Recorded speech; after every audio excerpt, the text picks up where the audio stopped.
didukung oleh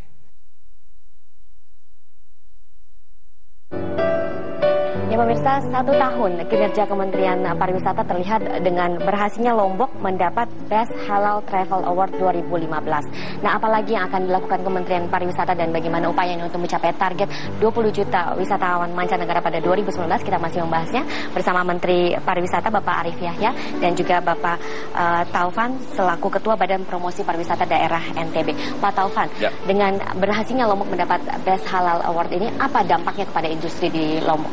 Kami optimis sekali, marvelous ya. Jadi kemarin itu ketika selesai kami menerima award, besoknya kan masih ada pameran. Lalu agen-agen besar pada berdatangan ke stand booth kami. Mereka bilang sama kami bahwa money is not the issue right now. Dia bilang, kita ingin segera datang ke Lombok. Lalu apa yang kamu bisa berikan di sana? Wah, ini menjadi inspiring kan? Menjadi inspiring bahwa industri ini ternyata memang marketnya sangat besar. Jadi mereka bukan bicara tentang lagi quality, bukan bicara tentang quantity daripada tourism, tapi quality daripada tourism itu sendiri. Dan ini merupakan harapan, dan ini merupakan jawaban daripada yang kami tunggu untuk bisa meningkatkan devisa daripada secara daerah ataupun secara nasional. Seperti itu. Nah, Pak Arief tadi sudah menyebutkan beberapa kebijakan untuk menarik kunjungan wisatawan seperti pemasaran, kemudian destinasi dan juga regulasi ya. Mana saja yang sudah diterapkan saat ini, Pak? Untuk regulasi semuanya sudah diterapkan. Jadi untuk pemasaran kita sudah bisa lihat. Bahasa sederhananya, iklan kita ada di seluruh media di seluruh dunia. Sebut aja namanya, tapi kan nggak boleh disebutkan. TV ada tuh iklan kita, itu akan membanggakan.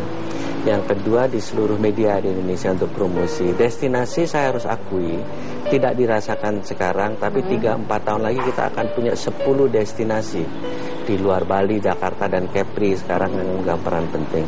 Nah, untuk regulasi tadi sudah diimplementasikan yang bebas visa kunjungan itu, dan kenaikannya luar biasa.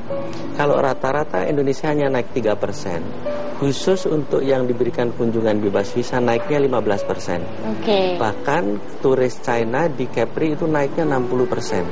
Itu sejak diterapkannya bebas visa. Jadi impactnya akan langsung. Ujungnya nanti berapa sih impactnya?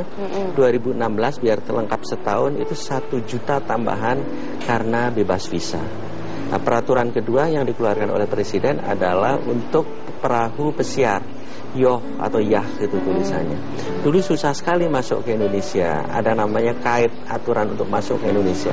Itu kita cabut.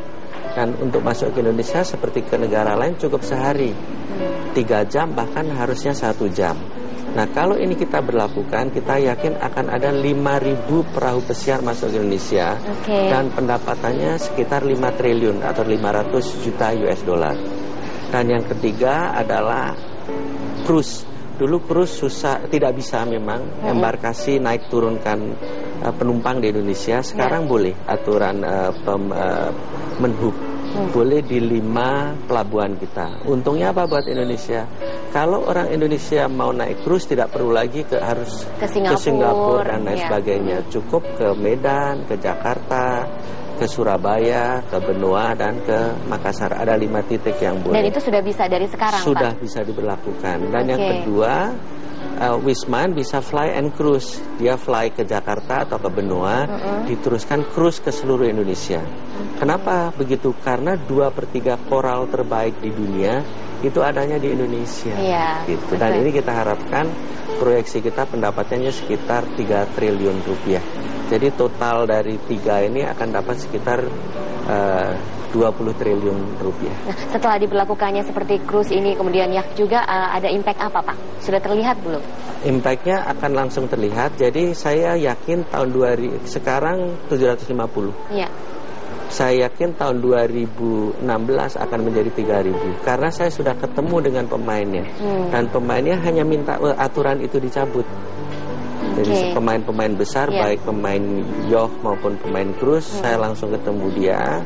Dengan aturan ini komit gitu ya. Tahun depan 3.000 sampai 2019 akan ada 5.000. Nah untuk wisatawan sendiri, Pak, ada target khusus wisatawan mancanegara dari negara mana yang menjadi tujuan kita? Ya, kita harus selalu prioritaskan. Jadi Wisman itu namanya customer kita. Kita dalam bisnis harus paham betul customer profile gitu. Nomor 1 itu terbesar adalah China. In term of jumlah Singapura, tapi in term of jumlah dan pendapatan dan pertumbuhan itu China. nomor 2 Singapura, nomor 3 Malaysia, nomor 4 Australia, nomor 5 Jepang.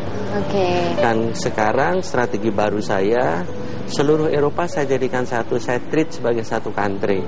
Kenapa seperti itu? Karena kita kalau beriklan, berpromosi di Eropa itu bisa menggunakan media yang mengcover satu Eropa. Nah, ini kalau ini masuk, maka Eropa itu menjadi nomor 4 setelah Malaysia, menggeser Australia menjadi nomor 5. Tapi poinnya adalah kita harus paham betul di mana customer kita, apa kesukaan mereka, sehingga kita akan tahu dengan tepat kapan dia promosi. Contoh, orang China itu Februari libur, Oktober libur. Kita harus tahu persis itu. Mereka libur Februari, Imlek. Bisa menarik mereka datang ke sini. Baik, kita masih akan membahas ini lebih lanjut. Pemirsa, jangan beranjak dulu. Kami akan kembali dengan perbincangan terkait kinerja Kementerian Pariwisata dan juga target kedepannya sesaat lagi setelah Pariwara. Jangan kemana-mana.